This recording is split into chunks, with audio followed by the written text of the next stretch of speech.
So, bali, nagkakilala kami sa social media.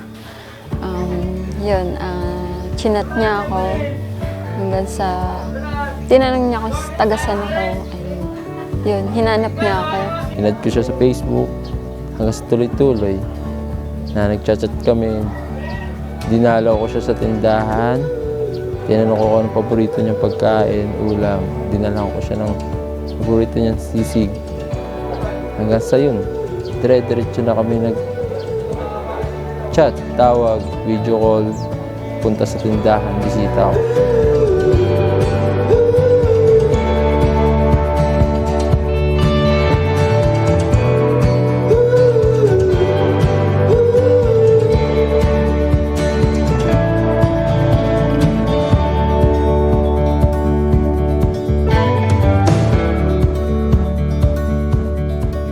Ugali niya masayahin, joker, makalog, takaw, kumain, tao mag-TikTok, tao mag-road trip, yun lang. Masipag po siya kapag po sa business, tinutulungan niya po ako. Siya po yung nagpupursige din para kumita kami.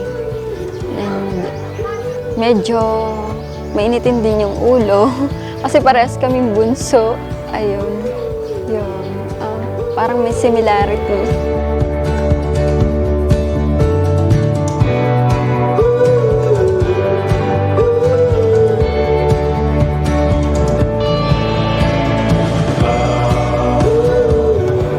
Marriage love is not fault-finding, but helping one another to be the best version of the self in order for you to know and learn more about the person na sinasabi mo, mahal ko po sila.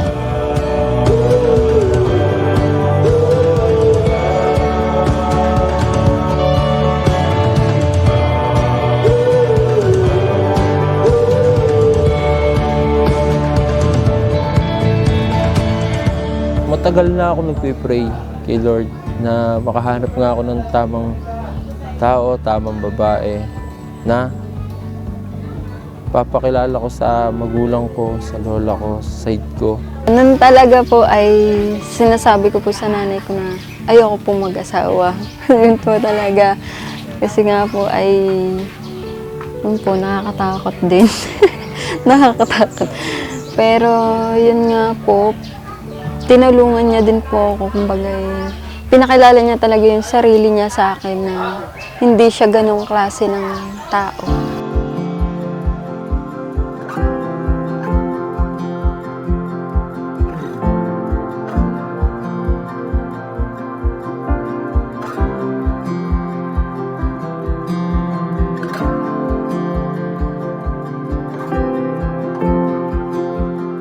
Proud ako dyan na siya mapapangasawa ko. Talagang pinagmamalaki ko yan. Pinagmamalaki ko yan sa side ko. Pinagmamalaki ko yan sa social media. Lagi ko yan in-story sa may day ko. Talagang lagi siyang banggit ng bunganga ko. Ang pagmamahal is just a premise, but behind the premise, marami yan nakahulugan. Ang una is to be mature and responsible. Yan ang ibig sabihin ng pagmamahal at pag-aasawa. Maybe the second point for this is, paano kayo magiging masaya sa pagsasama? A lot of problem arises because of relationship. Kung kayo tatanungin ko, Kevin at Jenny, kahit kayo ngayon ay sinasabing handang mag-asawa, gaano kalalim ang ugnayan ninyong dalawa?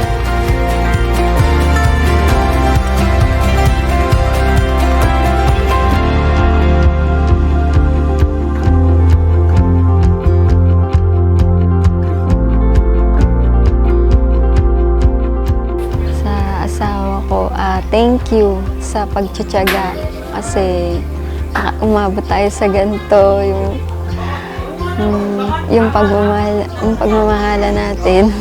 Kumbaga, talagang inano mo, yung pinatunayan na may lalaki talagang mag-pursue sa akin na ayun, iharap ako sa altar. Yung matagal ko nang pinapangarap. Asawa, thank you. At akong pinili mo, hindi ka magsisisi na akong pinili mo. Asawa, ilan lang masasabi ko sa'yo. Mahal na mahal kita. Sobra, gagawin ko lahat. Maging masaya ka lang, maging sobrang saya ka lang, gagawin ko talaga lahat.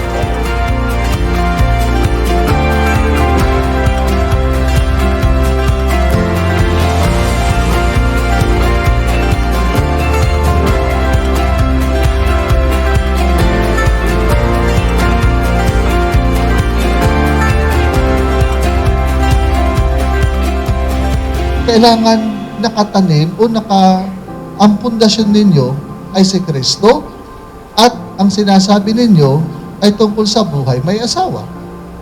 Bakit? Kasi ang sabi dito, aalis. Ang babae, magiging kayong dalawa, hindi na pala dalawa, kayo magiging isa. So therefore, you will embrace a new identity. A new identity means a new way of life.